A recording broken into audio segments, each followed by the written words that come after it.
Hey, it's Mr. Peace. Just got done speaking at Savage Elementary School in Belleville, Michigan, home of the Van Buren School District and home of the Superstars here at Savage, standing right next to the star here.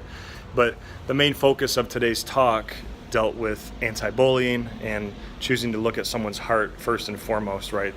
That's the best way that we can be this superstar and really start to heal other hearts, is that we choose peace, we choose love, we choose kindness and compassion. That Dr. King had said that the time is always right to do what's right, and what is right is to show that love, that unconditional love to everybody around us, no matter what, that we see them for what my shirt says here, as one race human, as human beings before anything else too, and that we are able to let this love and kindness fully enter our heart as big as our fist, and then be able to turn that into this, right? That one finger is ourself, the other is someone we're trying to lift up higher than ourself by how we choose to treat them with love and kindness, and then in just 2 seconds we can possibly change a life forever, positively or negatively too.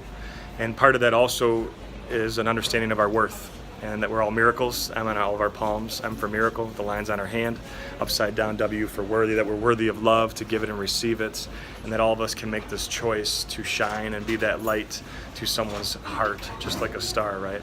That we are able to see that we're good enough, but then now we take that knowledge and really implement it into our lives, and really help see others, that they're help others, really truly see that they're great enough as well.